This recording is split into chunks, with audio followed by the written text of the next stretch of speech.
So guys, good afternoon, good evening, at good morning sa inyo sa iba dyan. Susundo ako ng mga aking mga makukulit na mga anak. Ako sa apartment namin, lala nyo yung kotse. Yung puti na yun, yung maliit, yung nasa dulo. Hindi ko na lang papakialaman yun kasi sinearch ko yung kung paano, kung kunyari, kung paano makakuha ng kung kunwari ay kapulot ka ng sasakyan. Mukhang wala talaga siyang guys, wala siyang may-ari. Kasi wala talagang lumapit diyan. Ay ko na rin pag-aksayahan ng paglagay ng sulat diyan kasi kasi maglalagay pa ako ng phone number. Ayaw ko na lang siyang pag-aksayahan ng panahon kasi yung nakita ko online, ginugol ko siya kung paano dito sa Florida, kung yung patakaran nila, ano yung rules nila sa mga ganyan. Pag may napulot kang sasakyan, syempre sasakyan yan, may halaga pa rin yan, pera din yan na malaki. And kailangan mong kumontak doon sa ano bang tawag ng department na yun? Parang sa Department of Transportation. So, ipapa-check mo yan at ipapa-inspect mo. And yun nga ay marami, gagastos ka pa talaga bago magiging sayo. Saka masyadong hassle, no? Marami pang paperwork yung gagawin diyan. So, mas mabuti pang bumili na lang ako. Meron naman maraming mga dito. Yung may dealership dito na alam ko na nagbebenta ng mga medyo bago pang sasakyan. Mas medyo pa dyan. Medyo may tsura pa dyan sa sasakyan na yan. So, anyway, hindi ko na yan. Hindi ko na papakialaman. Hayaan ko na silang makadiscover na wala na palang may-ari dyan sa sasakyan na yan at saka sila na magpapadispose. So anyway, so ngayon, susundo muna ako ng mga bata sa school. Then, yung dalawa kong anak, yung si Chelsea at saka si Pierre, yung bunso. Dadalhin ko muna sila sa sa Kumon. Yung Kumon ay yung sa tutorial nila. Math tutorial. After school. Ayan guys. Ano bang nangyayari dito? Parang biglang tahimik tong lugar namin. Dito, itong isang buong compound na to, yung puro apartment yung nandito. Biglang tahimik. Dati, halos araw-araw may nakikita ako dito mga naglilinis. Then yung mga nagpupulot nga ng mga katulad ng mga dahon na nalalaglag dyan sa ground.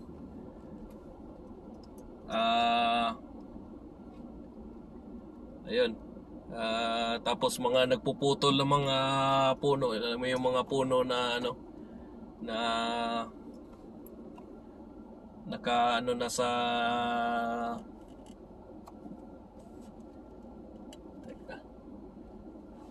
yung mga puno na tawag ba dito na? Nakalimutan ko na ito. Teka lang. Ayun guys, so balik na tayo. So ayun, biglang tahimik yung lugar namin.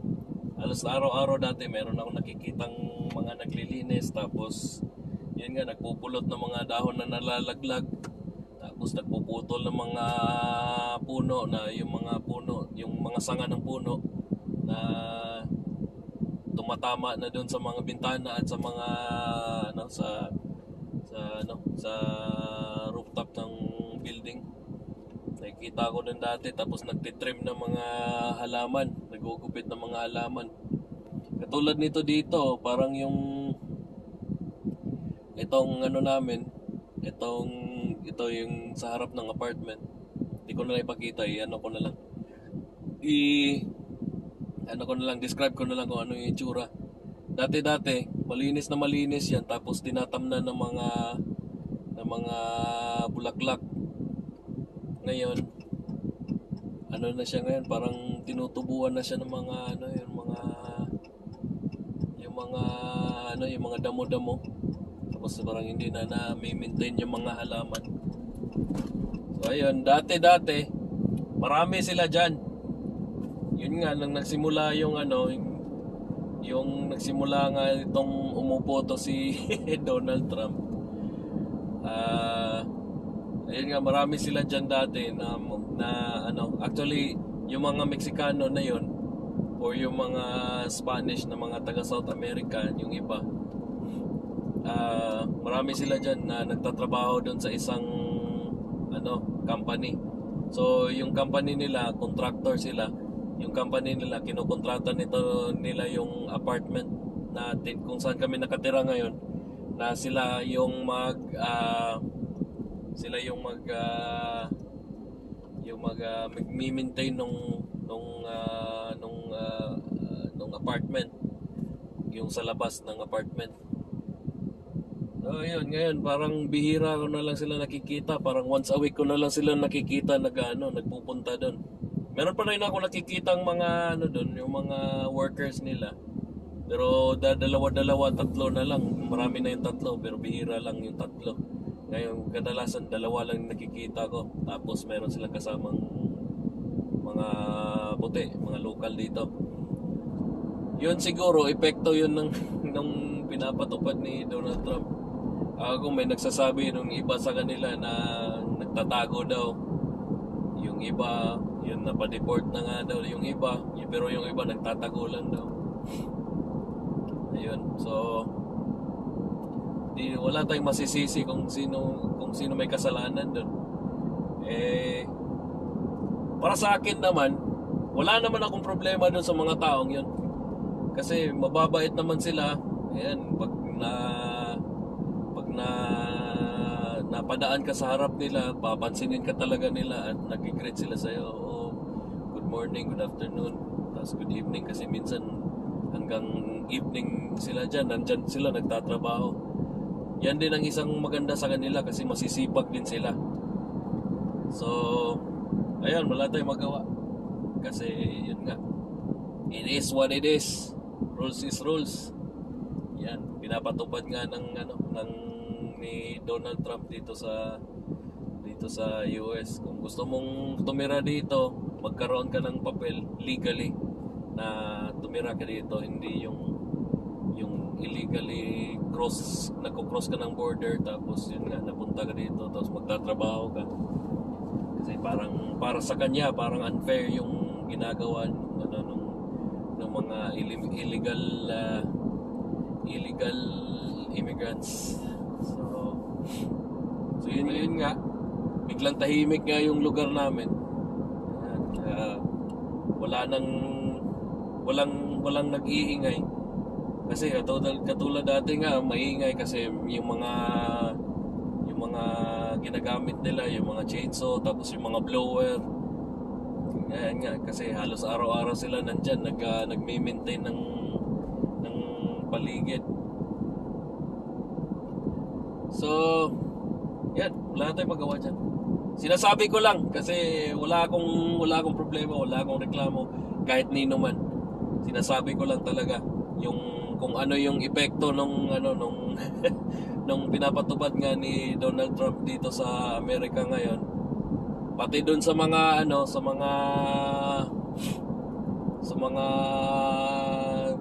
katulad nung dito sa mga housing dito.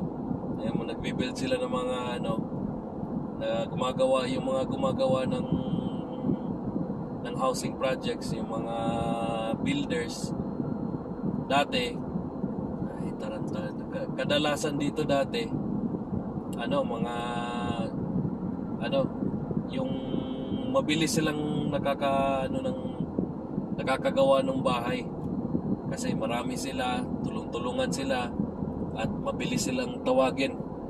Alam mo yung pag sinabing, oh, may trabaho tayo dito, tapos yun nga, dadalhin sila dun sa job site, tapos dun sa construction site, gagawa tayo ng bahay. Yun, ako mismo, kami mismo ng pamilya ko, yung asawa ko, nakita namin yun, nasaksihan namin yun kung paano magtrabaho yung mga yun. And kunyari, pupunta ka ngayong linggo na to, titignan mo yung isang bahay. Yan, nakasemento pa. Yung ito, example to, nung nasaksihan namin. Nakasemento pa yung yung ginagawa nilang bahay. Siyempre, nagsisimula sila dun sa sa foundation ng bahay sa baba. So, ngayon, kunyari, Sunday, pupunta kami ng Sunday. Pagkatapos nun, pumunta kami ng the following weekend, Saturday o kahit Sunday ulit, yung the following Sunday. Yun, makikita mo na may frame na yung yung bahay, tapos nagsisimula na silang maglagay ng mga walling kung ano man yung nasa gilid. Yun, sa isang linggo, tapos mayroon na silang framing doon sa matawag doon frame, yung parang pa lang, yung parang mga support pa lang na para sa para sa roofing ng bahay. So ganun sila kabilis kasi marami sila, tapos lang yung mga yun, walang tigil talaga kung magtrabaho yung mga yun, at saka walang reklamo yung mga yun. Saka yun, pag trabaho talaga yung mga yun. Makikita mo lang yun pag nagbe-break. Yun lang, natitigil lang sila pag nagbe-break. Pero pag pinapatrabaho mo yung mga yun, kahit anong gagawin nila, akyat mo doon, ipakyatin mo doon sa matataas ng mga so yun, sa mga matataas na lugar, hindi natatakot yung mga yun. Minsan may nakita pa ako noon, umakyat sa taas ng yung parang scaffolding. Makyat doon, may ginagawa siya, wala man lang siyang kaharnes. May siya dito na para sa harness, pero hindi naman nakakabit. Yun, wala takot yung mga yun. So ngayon nga, yan, kahit dito sa mga kalsada, may nakikita ka dati ditong naglilinis, tapos yun nga, yung mga nila. Yung iba din sa kanila, may nagtatrabaho din sa mga yung nagtatrabaho yan sa mga warehouse, yung iba sa kanila. Yan. Tapos ngayon daw, tahimik na yung mga warehouse. Kahit saan talaga yung makikita mo yung mga yan. Kahit yung doon sa mga Home Depot, may nagtatrabaho doon sa Home Depot sa loob, o doon sa minsan sa sa likod ng Home Depot, tapos nagre-restocking sila doon. Ayan, wala ka na masyado nakikita. Tahimik ngayon. Tapos ewan ko lang kung anong kasunod nito. Kasi nga yung idea dyan, gusto ni Donald Trump na kung gusto mo man nga magtrabaho, tumira dito, punta ka dito legally, wag yung tatawid ka lang ng na walang papel. Tapos yung idea din niya dyan, yung main idea dyan is mabigyan ng chance yung mga tao dito na magkaroon ng trabaho. Kasi nga yung iba dito, sinasabi nila yung mga immigrant daw, yung parang naaagawan na sila ng trabaho dito. Pero yung iba naman kasi sa kanila tamad eh. Kaya nakikisakay na lang din sila kung anong meron. So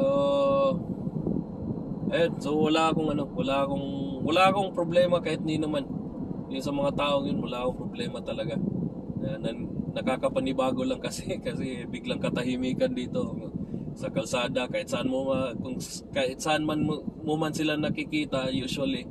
Dati doon nga sa mga construction, sa mga groceries, sa mga department store, nakikita mo yung mga yun. At saka minsan sa mall, nakikita mo pamilya sila naglalakad sa mall. Ngayon wala, tahimik lahat dito. Dito yung nagugupit ng buhok ko dito is taga Dominican Republic, pero matagal na sila dito sa Amerika. So ayun, malapit na ako dito sa school. So ngayon, meron nga nagtatanong sa akin, forward.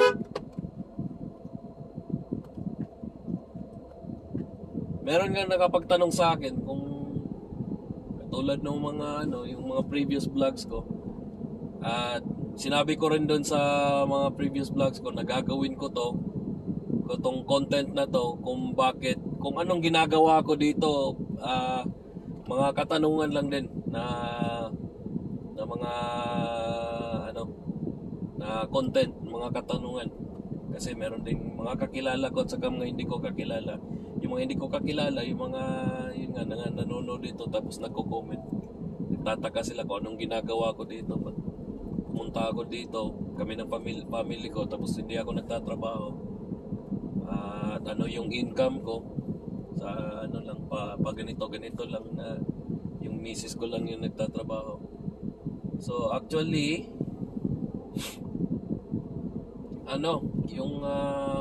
actually guys, muna ikakat ko muna to kasi nandito na kasi talaga ako sa school yan, pipila na ako dito ngayon. Tapos maya nandito na yung mga anak ko at magiging maingay na yung mga hindi na ako makapagsalita ng maayos. So tingnan ko lang, ito yan medyo mahaba-haba pa naman yung pila. Ako'y pipila dito.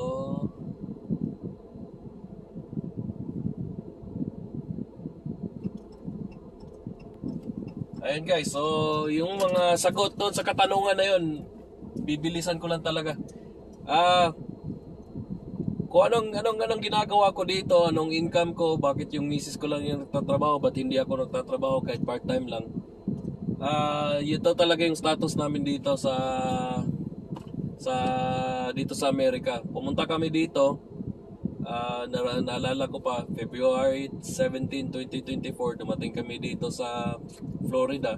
Pero pumasok talaga kami February 15. Tapos yun nga, inabot kami ni 17 kasi dumaan pa kami doon sa kapatid ko sa North Carolina. Doon kami nagpahinga. Tapos kasi nga hindi rin madali yung dinaanan namin doon sa Canada nung nagkala namin yung parang kalahati ng bahay namin, yung mga gamit namin, dala-dala namin, nakayuhol. And tapos February 17, 2024, dumating kami dito. Yung status namin dito, yung asawa ko is TN visa. TN visa, yun yung para sa mga NAFTA professional, katulad ng mga nurses, yung mga IT, mga doktor, basta something na bachelor's na degree yung tinapos mo. And ako naman at saka yung mga anak namin, as dependent ng asawa ko, kami naman ay mga TD visa. Yung TD visa, yun nga yung dependent ng TN kung kung sino yung nagtatrabaho. Yung asawa ko is work permit lang dito. Actually open yung work niya dito kahit kahit gusto nang lumipat doon sa ibang hospital, basta magbigay lang sila ng yung tinatawag na TN visa job letter. Tapos kami nga steady pa rin kami, ako at saka mga anak ko as TD visa. So ibig sabihin nun, hindi ako pwede magtatrabaho dito, may agreement doon. Hindi ako pwede magtatrabaho dito. Ang gagawin lang talaga is stay home lang talaga ako, at saka yung mga anak ko naman is pinapayagan naman sila na mag-aral dito. Yun lang naman kasi mag-aral lang naman, walang doon. Ngayon is yung resident alien. Yung ibang yung parang term na tawag sa amin. So residente kami dito pero we are Canadian citizen pa rin. So parang alien kami dito na hindi kami taga dito pero dito kami nakatira. Hello. Bye, Miss Green. Hi, Miss. Thank you. Mama is at work. Yeah, I know. We'll go straight to Kumon, okay? Okay, say hi to the video. Can we still? Hi. Why is your face? Ta-da. Why you look so dark now? Alright guys, Are we yun going yung to a hotel? makulit ko guys. Are we going to a hotel? Yeah, on Friday. No! Yeah, So inaantay lang namin dito yung panganay ko si TJ. So yun guys, so yung yun nga di ako pwedeng magtrabaho dito, in short. Kasi hindi nga pwede. Unless kasi yung yung itong work ng misis ko, yung sa hospital, after 1 year, pwede na kaming pwede na yung misis ko mag-apply ng green card. Dada. So ibig sabihin nun, makakapag-apply kami ng yung green card or yung We're going to Orlando? yeah. Oh. ng para makapag-apply kami ng immigrant status, green card holder. Doon lang ako pwede magtrabaho. So ibig sabihin nun parang para permanent resident kami dito. Resident alien talaga tawag ang tawag sa amin dito. So pag naging may green card na kami, so yun na yung permanent resident status namin. So yun na doon ako pwede Oh, that's magtrabaho. when I was. Kung sa income naman, And I left my phone yun nga, at home. wala akong trabaho, wala akong income. So yun, yung misis ko lang yung may income sa amin sa bahay. So siya lang talaga yung basically siya lang talaga yung nagtatrabaho sa amin, siya lang mag-isa. Parang ilang taon akong nagtatrabaho, nasanay talaga ako sa trabaho. At hindi talaga ako sanay sa sa tumambay lang ng bahay at yun nga, ito lang ginagawa ko araw-araw. Pabalik-balik talaga pag pumasok yung misis ko at yung mga bata sa weekdays. Yun nga ay ginagawa ko. Gigising ako ng maagang-maga, then magpe-prepare na ako ng mga baon nila, yung mga dadalhin nila, yung sa mga bata, make sure na kumpleto yung mga dadalhin nila sa school. Tapos yung misis ko, yung baon lang talaga ang piniprepare ko lang sa kanya. And maraming baon kasi 12 hours yung trabaho niya sa bahay. I mean sa hospital. So, yun. What's up, boy? And ito na yung ko. Say hi. Hello. Later na. Okay. So, ayun. Okay. Let's go to Kuman. Wait, You what? don't have soccer practice this coming Thursday, right? No. Okay, so yun na nga guys. So, yun ang buhay ko dito. Yeah, at saka yun din ang buhay namin dito, yung naming magpamilya dito sa Amerika. Pero pag tinatanong ako guys kung anong mas gusto ko dito or doon sa Canada, mas gusto ko talaga dito. Weather-wise pa lang, tingnan nyo naman. February ngayon kasalukuyan nag-i-snow doon sa north. Dito ay mainit na. Nasa mga 32 degrees na dito in Celsius. Tomorrow in Orlando, my science teacher said it's gonna be 85. It's just like this. Yeah. So, ganito lang talaga buhay. So, ngayon, sabi nila nga, No, I don't think baka you get it. mga within 2 to 3 years, simula nung nandito kami, or simula nang mag-apply ka. So, kunyari, ngayon, magwa 1 year pa lang yung misis ko sa work niya sa hospital.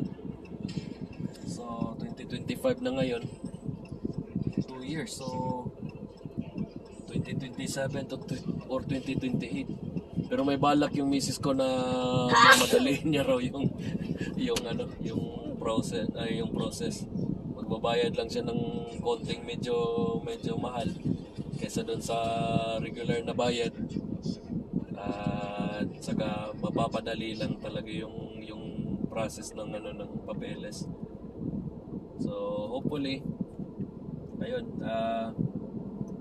yan talaga guys, miss ko na talaga magtrabaho. And guys, yung mga nagtatanong, yung doon sa mga nagtatanong doon, shoutout sa inyo. Salamat doon sa mga tanong nyo. Yung mga tanong nyo naman kasi nakakatulong din yan na sa paggawa ko ng content. Yan, kaya di katulad nung nung mga nakaraang araw. Yan, matagal akong nakapag-content, mga 2 weeks after pa. Kasi minsan nga inaabot ako ng katamaran. Ayan, mag-iisip ngayon, parang maiisip ko na naman, gagawa na naman akong content. Ngayon, mapapaisip na naman ako kung anong gagawin. So, parang medyo hindi madali mag-isip pag yung katulad na malayo na yung naging gap ng huling video mo. So, parang kasing ano ba tawag nun? Basta mahirap siya na minsan abutin ka na nga ng pagiging tamad na paggawa ng video.